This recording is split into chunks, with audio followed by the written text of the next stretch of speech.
my married friends, my married girlfriends, please, please listen just for a few moments. I won't take up much of your time, I promise. This is coming from a woman who is in her late 30s, single, has been single for the majority of her 30s, and for the last half of her 20s.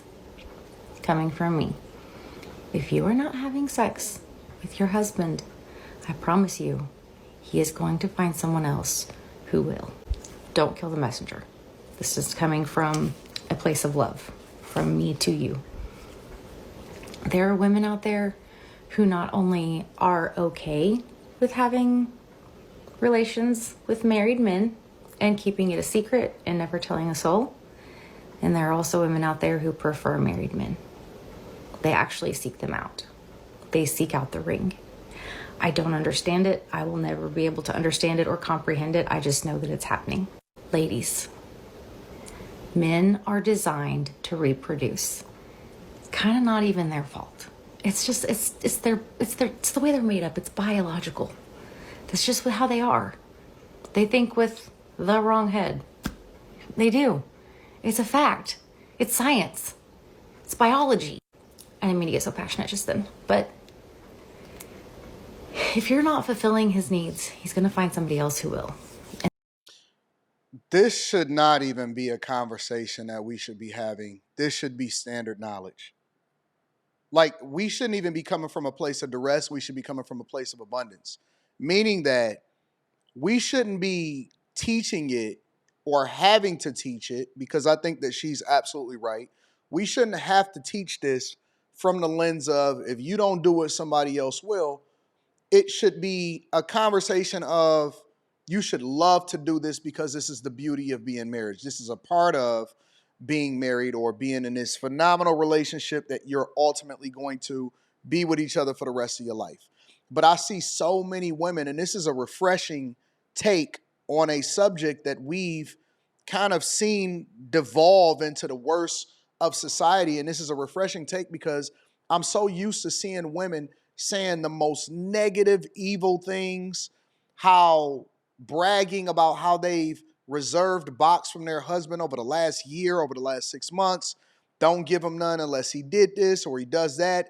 And this is finally a woman, and I'm assuming that she's had some experience in being deprived or suffering or having to be out there by herself and not wanting to. This is a woman that's just telling you, hey, listen, it's fierce out here. It's hard out here. It's piss in the dating pool. And there are also people that are competing for the person that you love. So when she comes in and say, listen, it's innate in a man for wanting to get box or to wanting to get his stuff off or whatever, so on and so forth, she's not wrong. That's the way that God made us. And that is the way that God made you, to pine and want for and to adore the person that you are in this marriage with. And so she's basically warning women, which I'm pretty sure that is probably going to hit the wrong ears. And so all of the guys are probably going to say, yeah, you're right. I don't know why you guys are not listening to her. And then it's going to be a couple different women that see it on their FYP, and then they're going to scroll right on past it, and they're going to get into a whole nother algorithm with a bunch of women that are trauma bonding and saying that they want a decenter man and that they don't want to have to need a man until they do, because we know that we all basically need each other. It's just the reality. I think that men may need women less for survival, but for, bliss, for thriving, for, having a great, fulfilling life. Absolutely. I think that women are the most phenomenal creatures, and they can be some of the most evil creatures that you've ever run across in your entire life. But of course, they are great, because if you find them in the right space, or you pick the right ones, or you find yourself in a phenomenal situation with a great mother and all of that, it can make life so much more enjoyable and awesome, and having a good co-pilot and travel person with you and all of this stuff. But we're so used to, and don't get me wrong, I'm still an equal accountability smoke giver, but I think that there needs to be balance. There needs to be solutions along with accountability. And so I'm always going to hold both men and women accountable for some of the dumbest things that I see on the internet. And people like to create this narrative because they're running in the victim Olympics that you hate them because you're holding them accountable. You sound like a fucking child. That's the same thing that little kids say when they get a whooping and they get chastised. You don't know that your parent is doing it because they're trying to save your life, but you'll go in your room and slam the door shut and say, I hate my mom. I hate my dad. I can't wait to run away when I get older. You still in a child's mentality, and that's why you're not thriving as an individual. The fact of the matter is, she's 100% correct. And the caveat to this conversation is that there are women, because a lot of people will even say, well, why don't you wear your ring? Well, I don't wear a ring because I don't like jewelry. I only like watches, timepieces, and that's it. I only wear a timepiece. That's the only piece of decoration that you're going to see on me. Everything else is intentional, right? My glasses, these are not for show, they're prescription. And so I've never wore one, but what y'all don't understand is that when a person finds out a guy is married, women want guys that other women have or want. And so you then become more of a commodity if you are married because it makes you more available. Whereas I'm not saying that it's guys that are single that don't get motion. Of course there is. There are people that got motion no matter what. And you have to exercise a level of dick discipline. So you just can't be out here sleeping with everybody. But the point of the matter is that if you don't want them, I guarantee you in most situations, not all, in most situations, he gonna be all right. He just gonna be all right. That's just the way that the cookie crumbles. Deal with that shit. And that is one of his primary needs as a man. It truly is. Even if they say, oh, it's okay, or I'm not in the mood or whatever. Like, yes, he is. Yes, he wants it. Yes, he does. Surprise him. When he gets home today after work, be naked.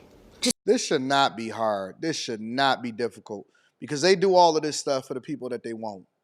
They do all of this when they get released. When they get divorced or they break up from a relationship, they then go and do all of the things that they were supposed to be doing in their own marriage. And that's why I say dating starts once you get married. Just be waiting for him naked. I don't care if you have stretch marks or cellulite or anything else. I don't care what you're insecure about. He loves it. He loves it. When he walks in the door, just be naked. Just greet him at the door. Hey, baby. Naked. Do it. One time. Just one time. Too prude. See how things change. Got too much pride. I love you. Stay married. Stay happy. You don't want to be out in these streets. You don't want to be here. You do not envy your single friends. No matter how much you think you envy your single friends, you don't. Them. No. We can pretend like we're just all great, but we would love to have a partner who loves us and that we love, that we get to come home to every night. We would love to have that. So, to be honest, we're envious of you. So, stay married. Stay happy. I love you. Bye. Social media can be used for good. See that? You finally got some decent advice from a woman that's giving you some insight on what she's experienced. And she's saying that they envy you, but you're looking outside thinking that it's greener on the other side. It's not. It's all sand, dust, dirt, mud, piss. Ain't nothing out here for y'all, ladies. I'm just being honest with you. And so it's better to stay focused and focus on what greatness you have instead of being focused on what you don't have and thinking that it's something else out there for you. You're going to fuck up your life and fuck up your kids' life. Let me know what y'all think inside of the comments. Make sure y'all tap into the Patreon. Link is in the description. Teach Henley, 40% off your first order, 20% off for life. I love you. I appreciate you. I'm going to holler at you guys later. Peace.